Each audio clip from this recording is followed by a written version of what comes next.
জীবনে যদি অনেক নামাজ কাজা হয়ে যায়, অনেক ওয়াক্ত, অনেক বছর পর্যন্ত আপনি নামাজ আদায় করেন নাই, কিন্তু এখন আপনি নামাজটা আদায় করতে চান, এই নামাজ কত কাজা হয়েছে আপনার কোনো হিসাবও নাই, তাহলে আপনি কিভাবে নামাজটা আদায় করবেন? এই বিষয়টা নিয়ে আমি আপনাদেরকে ক্লিয়ার করতে চাই। অনেকেই প্রশ্ন করে, হুজুর আমার শরীয়তের হুকুম যখন আমার উপরে জারি হয়েছে তখন থেকে আমি 2 বছর 5 বছর 7 বছর আমি নামাজ আদায় করি নাই, কিন্তু আলহামদুলিল্লাহ এখন আল্লাহ পাক আমাকে কবুল করেছে, এখন আমি নামাজটা আদায় করি, এবং অতীত জীবনে নামাজ কাজা করার কারণে আমার ভিতরে অনুশোচনা আসছে, হুজুর নামাজগুলো আমি আদায় করতে চাই, কেমনে করে নামাজ আদায় করব? শুধু তওবা করলেই হয়ে যাবে নাকি আমাকে সেই নামাজগুলোকে হিসাব করে করে আমাকে পড়তে হবে? অনেকেই বলে, হুজুর হিসাব করা তো সম্ভব নয়, তাহলে কিভাবে নামাজটা আদায় করব? কারণ অল্প যদি ওয়াক্ত নামাজ কাজা হয়, যেমন আজকে আপনি 2 ওয়াক্ত নামাজ কাজা করেছেন, আসর এবং মাগরিবের নামাজ আপনি আদায় করেন নাই, এশার নামাজের সময় আপনার স্মরণ হয়েছে বা আপনি অবসর হয়েছেন, ব্যস্ততা আপনার কমেছে, আপনি এখন কাজা নামাজটা আদায় করবেন, হিসাব করে আপনি এশার নামাজের আগে আসরের নামাজের 4 রাকাত আপনি কাজা নামাজ আদায় করলেন, মাগরিবের 3 রাকাত পড়লেন, তারপর ঈশার নামাজের নামাজটা আদায় করলেন, হয়ে গেল। কিন্তু একাধিক ওয়াক্ত 2 বছর 5 বছর 7 বছর আপনি নামাজটা পড়েন নাই, তাহলে কিভাবে পড়বেন? এ বিষয়ে মুফাসসিরদের মধ্যে, উলামা ইকরামদের মধ্যে 2টি মত পাওয়া যায়। আরো উলামা ইকরাম সহ বিভিন্ন উলামা ইকরামগণ বলেন, যারা নামাজ কাজা করলে, মানুষ ইচ্ছাকৃতভাবে নামাজ কাজা করলে কাফের হয়ে যায়, এমন মন্তব্য যারা বা এই বক্তব্য যারা দেন, তাদের মত অনুযায়ী যারা ইচ্ছাকৃতভাবে নামাজ ত্যাগ করেছে অনেক বছর পর্যন্ত, এখন তার মধ্যে অনুশোচনা আসছে, তাহলে এখন আর তার নামাজ আদায় করতে হবে না। কেন? সে তো ওই সময় ইচ্ছাকৃতভাবে নামাজ ত্যাগ করেছে, সে ওই সময় কাফের ছিল।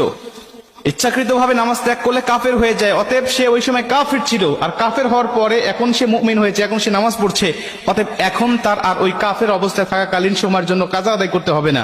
কারণ কাফের অবস্থায় থাকাকালীন যত গুনাহ হোক, তো আর কাজা করতে হয় না, অতএব ওই নামাজের আর কোনো কাজা নেই। উলামায়ে আহনাফ সহ, ইবনে তাইমিয়া সহ বিভিন্ন উলামায়ে কেরামগণ বলেন যে না, যদি কোনো ব্যক্তি ইচ্ছাকৃতভাবে নামাজ ত্যাগ করে থাকে বা অতীত জীবনে অনেক নামাজ তার ত্যাগ হয়েছে, কাজা হয়েছে, কিন্তু এখন এর জন্য সে কাফের হবে না।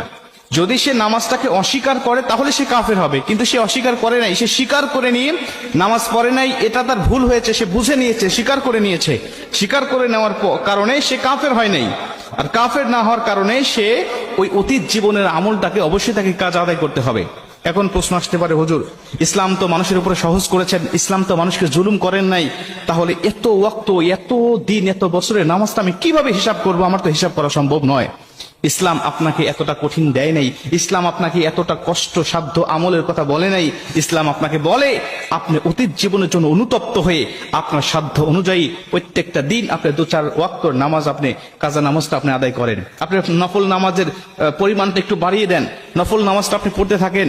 আল্লাহ রাসূল সাল্লাল্লাহু আলাইহি ওয়াসাল্লাম অবশ্যই বলে দিয়েছেন, নফল নামাজের দিয়ে আল্লাহ পাক কাল কিয়ামতের ময়দানে ফরজ নামাজের ঘাটতিটা পূর্ণ করবেন। মুসলমান ভাইরানি আমার, আল্লাহ রাসূল সাল্লাল্লাহু আলাইহি ওয়াসাল্লাম বলেন, কিয়ামতের ময়দানে মানুষের যখন যে বিভিন্ন ফরজ নামাজের ওয়াক্তের ঘাটতিটা যখন পড়ে যাবে, আল্লাহ পাক তখন ফেরেশতাদেরকে ডাক দিয়া বলবে, ফেরেশতা, বান্দার কোনো নফল ইবাদত আছে কিনা তোমরা দেখো, বান্দার কোনো সুন্নাহ আমল আছে কিনা তোমরা দেখো।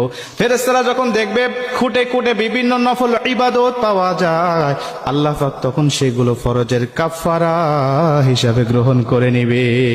এজন্য নফল নামাজ বেশি বেশি পাঠ করতে হবে, বেশি বেশি আদায় করতে হবে, এবং আপনি হিসাব করে করে আপনি আল্লাহ পাকের কাছে নিয়ত করলেন। বুখারী শরীফের 1 নম্বর হাদিস, ইন্নামাল আমালু বিন্নিয়াত। আপনি নিয়ত করে করে আপনি বলেন যে, আল্লাহ আমার জীবনে যত নামাজ কাজা হয়েছে তার মধ্য থেকে আজকে আমি 1 ওয়াক্ত নামাজের নিয়ত করলাম, সেই ওয়াক্তের নামাজ আমি পড়লাম। আপনি জোহরের নামাজের 4 রাকাত পড়লেন, আসরের নামাজের 4 রাকাত পড়লেন, আপনি ফজরের নামাজের 2 রাকাত পড়লেন, এইভাবে আপনি পড়তে থাকেন। আপনার যদি মৃত্যু হয়ে যায়, আপনি যে নিয়ত করে পড়তে যাচ্ছেন কন্টিনিউ, পুরা কাফারা আপনার হয় নাই, পুরা কাজা আপনার আদায় হয় নাই, আল্লাহ পাক আপনাকে এর জন্য পাকড়াও করবে না। কেন?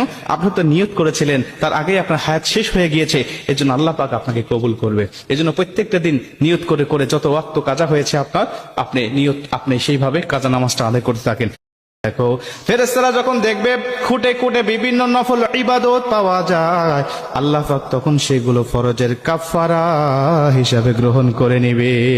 এজন্য নফল নামাজ বেশি বেশি পাঠ করতে হবে, বেশি বেশি আদায় করতে হবে, এবং আপনি হিসাব করে করে আপনি আল্লাহ পাকের কাছে নিয়ত করলেন। বুখারী শরীফের 1 নম্বর হাদিস, ইন্নামাল আমালু বিন্নিয়াত। আপনি নিয়ত করে করে আপনি বলেন যে, আল্লাহ আমার জীবনে যত নামাজ কাজা হয়েছে তার মধ্য থেকে আজকে আমি 1 ওয়াক্ত নামাজের নিয়ত করলাম, সেই ওয়াক্তের নামাজ আমি পড়লাম। আপনি জোহরের নামাজের 4 রাকাত পড়লেন, আসরের নামাজের 4 রাকাত পড়লেন, আপনি ফজরের নামাজের 2 রাকাত পড়লেন, এইভাবে আপনি পড়তে থাকেন। আপনার যদি মৃত্যু হয়ে যায়, আপনি যে নিয়ত করে পড়তে যাচ্ছেন কন্টিনিউ, পুরা কাফারা আপনার হয় নাই, পুরা কাজা আপনার আদায় হয় নাই, আল্লাহ পাক আপনাকে এর জন্য পাকড়াও করবে না। কেন? আপনি তো নিয়ত করেছিলেন, তার আগেই আপনার হায়াত শেষ হয়ে গিয়েছে, এর জন্য আল্লাহ পাক আপনাকে কবুল করবে। এজন্য প্রত্যেকটা দিন নিয়ত করে করে যত ওয়াক্ত কাজা হয়েছে আপনার, আপনি সেইভাবে কাজা নামাজটা আদায় করতে থাকেন। আল্লাহ পাক আমাদের সবাইকে তৌফিক দান করুন।